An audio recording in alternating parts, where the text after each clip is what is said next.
a fabricação de cocaína estava entrando na selva amazônica porque as fronteiras não eram protegidas.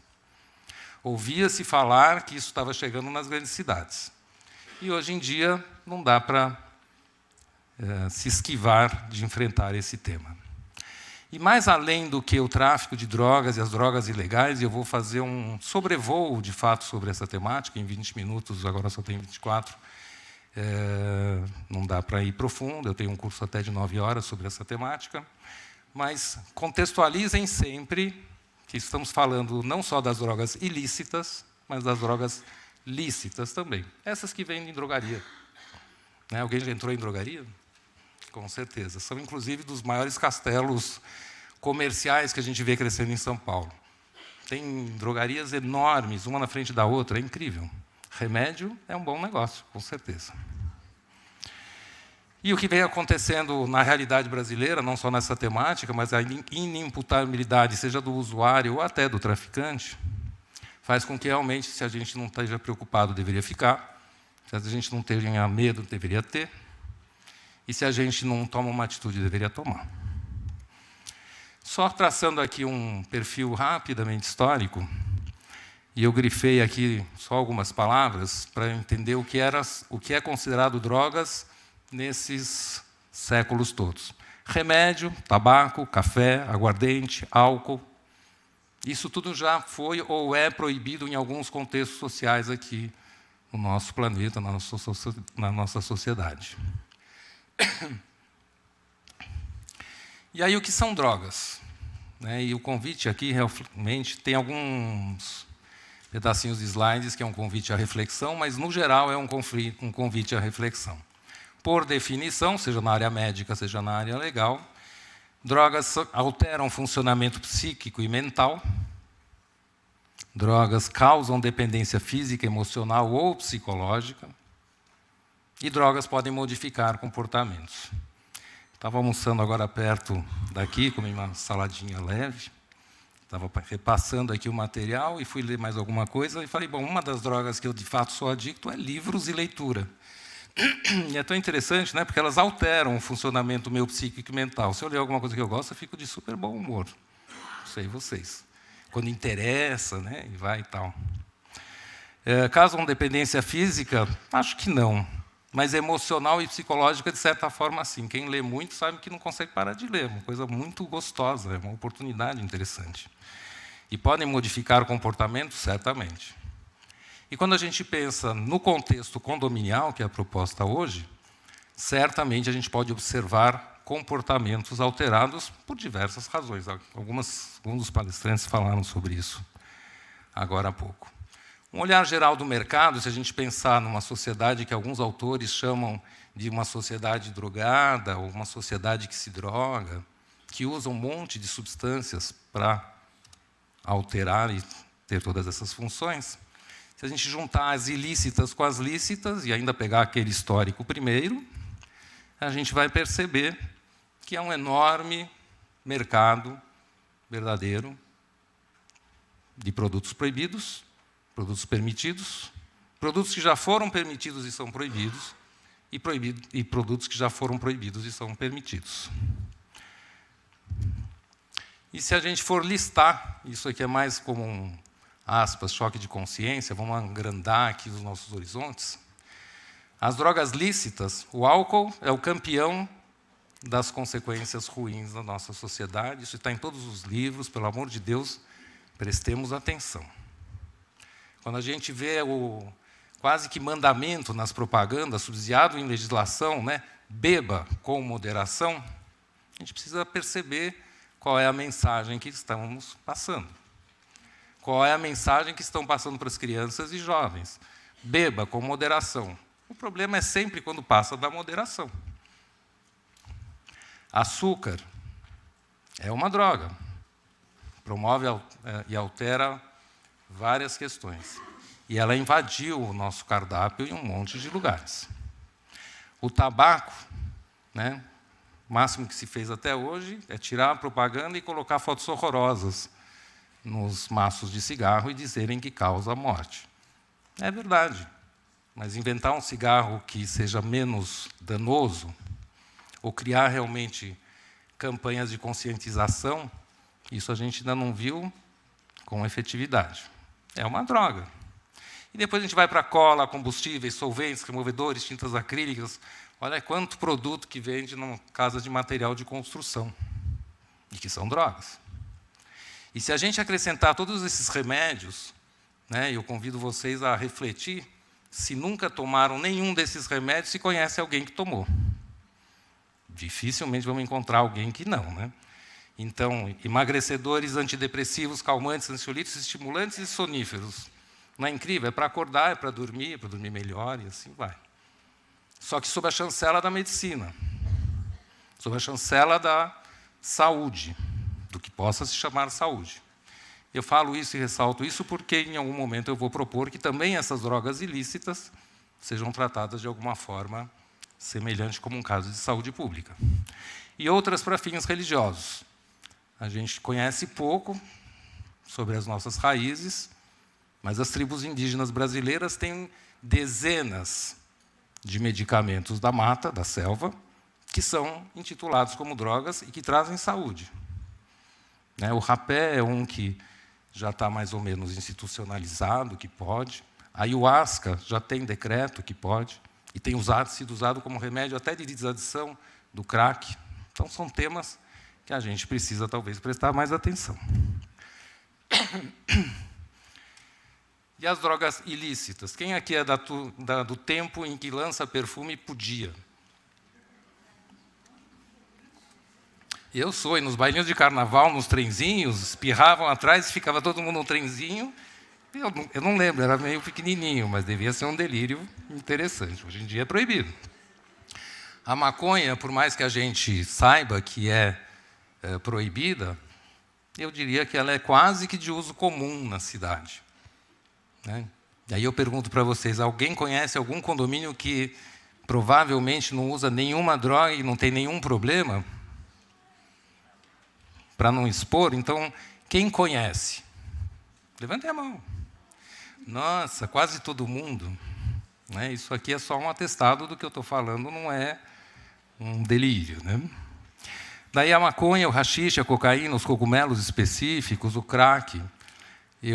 Fruto desse embate, fruto dessas histórias que aconteceram aqui na OAB, eu acabei me envolvendo com a comissão, no ano passado, chamava de Prevenção e Estudos às Drogas. Hoje em dia ela está no guarda-chuva dos direitos, ela está no guarda-chuva da Justiça Restaurativa. E eu trabalhei, venho ainda prestando um pouco de serviços, na Casa de Passagem, que é o final do tratamento do programa Redenção, praticando diálogo e círculos com as pessoas que estão saindo do programa, pretensamente já indo para as ruas, em convênio com a Secretaria do Trabalho e do Serviço Social e Cidadania, enfim, esqueço às vezes um pouco os nomes, para oferecer a essa pessoa uma reinserção social estruturada. Então, nessa medida, eu passei a ter contato também com ex-usuários. Não satisfeito, arrumei umas formas, não sozinho, de ir na Cracolândia também, uma meia dúzia de vezes, para sentir um pouco mais o que é essa realidade nua e crua. Então, não quero dizer aqui que eu conheço muito, mas eu quero dizer aqui que eu tenho procurado saber bastante. E aí a gente tem as drogas químicas, porque essas primeiras partes delas são orgânicas. Então, a LSD, a heroína, o êxtase e o skunk são avassaladores. Tem uma que não está aqui, que também vai apodrecendo a carne da pessoa, uma coisa de louco, tem uma coisa a ver com um crocodilo, com um jacaré. Uma coisa muito... Tem coisas muito horrorosas. E quando a pessoa fica adicta, é autodestruição direta. Como a gente lida com isso? Essa é a proposta de falar aqui. Quais são os riscos, de acordo também com a literatura? Um dos riscos é a dependência.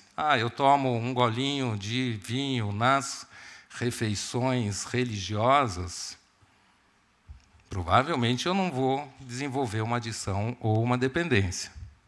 Mas eu já conheço o gosto. E assim vai, como o risco de todas as drogas. Os legais, afinal, tem algumas que são proibidas e outras que são permitidas. As que são proibidas, eu tenho riscos legais, posso até ir para a cadeia. E os sociais, que aí tem a ver muito com condomínio. Aquele é um maconheiro, aquele é o drogadito, naquela casa, aquela família, aquele, sempre lá fora, É o outro lá em casa, na minha família, Muitas vezes não tem, que bom. Muitas vezes tem. Vamos assumir. E quando a gente pensa em classificação de uso, a gente tem o usuário, aquele que experimenta, usa de vez em quando. O dependente, que já ultrapassou e física, emocional ou psicologicamente, ele passa a entrar num círculo de desejo ou de necessidade, efetivamente, até o limite dos efeitos da abstinência. E tem o codependente, figura essa que eu não conhecia até um ano e pouco atrás. Recomendo, ter um livro sobre codependência, também não vou lembrar agora o autor, mas é fácil de achar, onde mostra que muitas pessoas que vivem em volta de um problema, de uma questão que envolve uma pessoa em drogadição, e os exemplos principais são do álcool, muitas vezes são dependentes de viver uma história próxima ao dependente, que é uma relação de codependência, seja de salvador, seja de acusador, mas muitas vezes próximas. A gente percebe casamentos ou histórias que, quando se juntam, problema atrás de problema. E arrumou um igual, né, ao anterior, de alguma forma. E aí vai mostrando de uma forma muito sensível o como muitos de nós vivem dramas na família e não conseguem sair porque, na realidade, são codependentes da história. Não estou dizendo codependentes da substância. Vale a pena pesquisar. E a proposta de reflexão principal aqui nessa tarde é se a gente vai continuar escolhendo a via da punição ou se, eventualmente, a gente vai passar a tratar, pelo menos, também como saúde. Adoraria ver que todas as pessoas que tivessem sido encarceradas nesse país pelo uso de alguma droga tivessem que fazer um tratamento de saúde e não fossem para a cadeia. Porque é uma doença, e é reconhecido como uma doença. Não é simplesmente reconhecido como um crime. A legislação tipifica como crime, mas a saúde reconhece como doença. Como podemos tratar isso? E a proposta sempre é dialogar, conversar, fazer campanhas educacionais e bem encaminhar os conflitos, como a própria legislação específica fala. Finalidades do SISNAD, Sistema Nacional de Políticas de Drogas: articular, integrar, organizar, coordenar estratégias e atividades relacionadas. Por óbvio, princípio lógico. Aos usuários e dependentes, a prevenção do uso, coisa que temos feito muito pouco, pelo menos com propriedade. A atenção com os usuários e dependentes, para que não sejam tratados simplesmente como criminosos. E eu não estou falando isso do sistema penal e criminal apenas, eu estou falando das nossas casas, das nossas famílias e dos condomínios que a gente trabalha e para quem a gente trabalha. E a reinserção social dele. E que, com quem comercializa e com quem trafica, repressão à produção não autorizada.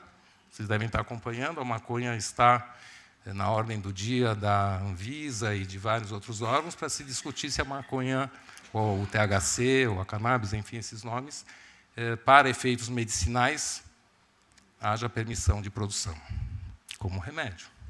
E a repressão ao comércio, ao tráfico, a penalização dos envolvidos, mas também a reinserção social dos envolvidos. Então, a gente tem que escolher, de alguma forma, entre essas duas figurinhas, né, juntos na prevenção ou aí de avião.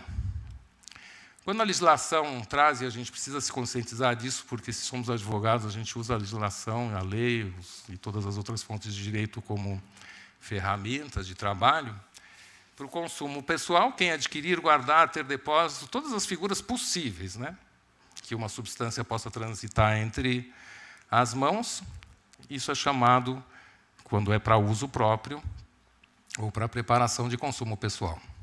E as penas, que a lei fala com clareza, é advertência sobre efeitos das drogas, prestação de serviço à comunidade, medidas educativas, comparecimento a programas e cursos. Nesse contexto, eu lembro, entre outras, quando meus filhos estavam pequenos, eu estava procurando escola para eles, e uma das questões que a gente pergunta nessas entrevistas é como é que vocês lidam com a questão da drogadição dentro da escola. E a escola-equipe, eu não sei se hoje em dia ainda era assim, mas quando pegava um jovem com alguma substância, obrigava com que ele estudasse tudo e apresentasse para todas as turmas da faixa etária dele um trabalho sobre a droga ou as drogas em geral. É uma forma de lidar. Segunda, terceira, não sei quantas vezes depois, eventualmente seria expulso. Tem outras escolas que pegou, acabou, está expulso. São essas as questões que a gente precisa pensar, inclusive quando pensa na exclusão do condômino social sobre várias questões que muitas vezes envolvem a drogadição como a mudança do comportamento não esperado, e aí é chamado de antissocial também. E também chama a atenção, é interessante... Não, ainda não, daqui a pouco. E quais são os princípios e diretrizes dessa lei? Reconhecimento da interferência que é a drogadição na vida do indivíduo e na relação com a comunidade. A gente precisa aterrar essa ideia. Aqui não é uma propaganda de dizer, deixa para lá, deixa disso, tapa os buraquinhos da peneira. Pelo contrário, isso aqui não faz bem e o condomínio é um lugar onde isso pode ser tratado. A adoção de estratégias socioculturais adequadas a cada população, e quando a gente pensa em cada população, a gente pensa em cada comunidade de vizinhança e a gente pensa em cada condomínio, porque cada uma tem um perfil, uma expectativa talvez semelhante, mas não sempre igual. Política de redução de danos, esse tema é mal discutido ainda na nossa sociedade e, na realidade, nos dias de hoje, e desde sempre. Vem sempre se buscando verificar, bom, se o cara usa, tem que deixar de usar. Para receber o tratamento do Estado, ele tem que ser abstêmio. Para conseguir se livrar da droga, ele tem que parar radicalmente com a droga e ponto. Eu lembro quando o Rod Stewart, alguns anos atrás, escreveu que parou de fumar cigarro, ele falou, a vida ficou sem graça. Sem cigarro eu não tenho vontade de tomar café, porque senão eu fico com vontade de fumar. Não tenho vontade de tomar nenhum álcool, porque senão eu fico com vontade de fumar. Não tenho nem vontade de sair de casa, porque eu fico com vontade de fumar. Quando a gente fala de redução de danos, a gente fala, isso começou especialmente com a epidemia da AIDS, com o fornecimento de seringas e um kit para o uso de drogas injetáveis, para que a AIDS não se transmitisse por conta da seringa ser um meio disso. E se a gente for pensar em todas as drogas, mesmo o cigarro, a gente fica botando cheio de chicletes e adesivos, né, tomando 5 minutos, 6h59. Deixa eu ver como eu estou. Então, a questão da redução de danos é muito importante, porque existe um monte de medidas que facilitam o largar as drogas, e isso, entre aspas, culturalmente é proibido aqui na nossa terra. Evitar preconceitos e estigmatização, e a formação continuada de pessoas para falar sobre o tema. Quando a gente fala em prestação de serviços comunitários e medidas educativas, tem todas essas aí, e a questão aqui não é, objetivamente, isso não está previsto na lei, que então os condomínios passam a ser lugares onde possa se servir comunitariamente para reorganizar a mente daquela pessoa que é uma pessoa dependente, mas a gente pode pensar realmente em algumas estratégias educativas, inserindo realmente os condomínios nesse contexto de educação. Eu gosto sempre de definir, e hoje eu posso dizer que eu estou bem contente também, que algumas das palestras, inclusive o Cristiano se falou 3 S's, faz alguns anos eu fiz um mestrado na PUC, e o meu tema foi estudar vizinhança, eu quis estudar condomínio, fui mais além, estudei vizinhança, e fico bem contente, não estou aqui dando uma de pavão, dizendo que eu talvez seja uma das pessoas que começou a falar sobre isso, mas a ideia da palestra de hoje é isso também. Estou falando sobre uma coisa nova, e vamos começar a falar sobre isso, essa é a proposta. E lembrando, uma situação de vizinhança, bom, é uma situação que tem interferência, de forma fácil, aqui é uma situação de vizinhança, onde o combinado é que eu falo, vocês ouvem, né? E se eu falo e vocês ouvem, tem a minha interferência no mundo, chega em vocês, nós estamos numa situação de vizinhança. E aí qualquer outra situação, onde 2 pessoas estejam interagindo, é uma situação de vizinhança.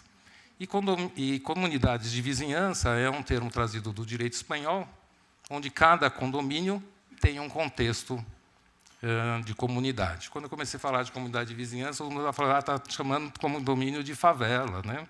Nossos preconceitos e nossos estigmas. Mas, na prática, cada condomínio tem características próprias, tem uma convenção, tem muro, tem uma turma que mora lá dentro, tem uns que querem ficar, outros querem sair, enfim, é uma comunidade de vizinhança. Uso da propriedade, aqui já se falou também, esses são os artigos que eu mais gosto, chamando a atenção dos 3 S. O que não é permitido no condomínio? Lembrando até a história dos cachorros, é permitido cachorro grande, pequeno, médio, ou é proibido o transtorno que eventualmente o cachorro possa causar? Se a gente não se cuidar, indo naquela outra linha punitiva, não pode nem criança, combinado? É assim que funciona. Então, se a gente pensa na questão da drogadição, a droga em si, né, eu ouvi lá na Cracolândia uma palestra, falaram, pega 100 quilos de crack e coloca numa sala, tranca, volta um ano depois e vê se aconteceu alguma coisa. Não é a droga em si que causa o transtorno na comunidade de vizinhança. É o uso de forma a produzir comportamentos inadequados. Não estou aqui dizendo para legalizar, discriminar, que são as discussões na ordem do dia hoje em dia, mas de olhar com outros olhares. E aí, quando a gente pensa em construção de condomínios, e a operação dos condomínios, a gente sabe esses dutos aí que estão ali naquela figura do lado esquerdo, né? As varandas, as janelas, o cigarro incomoda, o incenso incomoda, o tabaco, né? O charuto e a maconha também. E daqui a pouco eu vou ler uma coisa rapidinha para vocês, que vai mostrar com clareza o quanto isso pode incomodar. Quais são as responsabilidades e qual seria aí a radiografia do que podemos fazer em condomínio? O vizinho, o síndico, o presidente da associação, se for loteamento, corpo diretivo, sob pena de ação ou omissão, tem que fazer alguma coisa. Registro no livro de ocorrências, reclamações, chamar o administrador, relatar, convite a dialogar com os envolvidos diretos, esse aí eu acho que é um essencial, porque quando a gente vai para a área penal, delegacias, etc., nem sempre o resultado é o que a gente gostaria. Eu vou ler aqui rapidamente 2 atitudes de 2 condomínios diferentes. Então, uma é um aviso aos usuários de drogas em condomínio, dentro do contexto das atitudes. E aí o síndico diz, eu, na posição de síndico, informo que não será mais tolerado, de qualquer forma, o uso de entorpecentes nesse condomínio. Ninguém quer mesmo, está tudo certo, né? Condomínio que sempre foi um lugar de famílias decentes e honradas. Convido novamente vocês a pensar se dentro das vossas famílias ou dentro das vossas relações sociais não tem ninguém que se usa nenhuma daquelas drogas, os 2 slides, hein? Esse aviso é direcionado tanto aos que fazem uso nas áreas comuns quanto aos que fazem uso dentro dos apartamentos. São conhecidos os principais vagabundos envolvidos. Vagabundo para arrumar... Daí vem o segundo capítulo, né? Vagabundo que não tem dinheiro. Para comprar droga tem que roubar, então já é ladrão. E aí a gente vai com o imaginário às alturas. Caso persistam em fazer o uso das drogas dentro desse condomínio, será acionada a força policial e cairá sobre esses vagabundos o peso da lei. Aqui, esse negócio de legalize já é o cacete. Tá bom assim? Eu apaguei aqui o condomínio, mas não apaguei o nome do cara, eu não vou poder falar. Mas aí tem um outro, que só para ilustrar, vocês me desculpem, eu acho que eu vou avançar 5 minutos no horário. Querido vizinho maconheiro, entendo perfeitamente que você goste de queimar um diariamente e respeito sua opção de ser maconheiro sério. Viva a diversidade. Ocorre que no momento em que você fuma e liga o exaustor, né, lembrem dessas figuras, toda a lembra, a palavra não saiu claro quando eu recebi, vem direto, deve ser o cheiro, vem direto para o meu apartamento e estou praticamente me tornando um maconheiro por tabela. Falei com um amigo meu que entende do assunto e ele me ajudou com alguns termos desse texto para facilitar o nosso contato. Segundo ele, a sua é da verdinha. Aí tem a figurinha da folha. Porque logo que entro no meu apartamento, em menos de 5 minutos, já fico doidão, se não abrir tudo e ligar o ventilador. Por isso, talvez pense que está me agradando, dada a qualidade do seu produto, mas não está. Por mais estranho que lhe pareça, eu não curto dar um tapa na pantera. Isso eu nem entendi direito, sério mesmo. E vamos combinar que você não está dando um tapa, né? Você anda dando uma surra com evolução para o MMA. Enfim, com todo respeito à sua opção, gostaria que também respeitasse a minha, de não querer me transformar num maconheiro, pelo menos por enquanto. Afinal, não sabemos o dia de amanhã. Então, por favor, siga queimando o seu e seja feliz, mas sem me incluir. Pode ser? Fique na paz já. Então, são atitudes aqui que a gente pode tomar. Aqui tem algumas atitudes de prevenção, elas estão na lei, vocês podem olhar. Encerrado de ponta cabeça, o que significa? Tá bom. E esse é o último slide, né? Para chamar a atenção, realmente, dentro da linha de pensamento e dentro da linha de conduta que eu tenho tomado nesses, algo em torno de 30 anos, olhando para condomínio com paixão, né? Parabenizo vocês e digo que é bem legal, continue nisso. E quem não gostar, alguém falou, vai embora, né? Não sei quem dos palestrantes.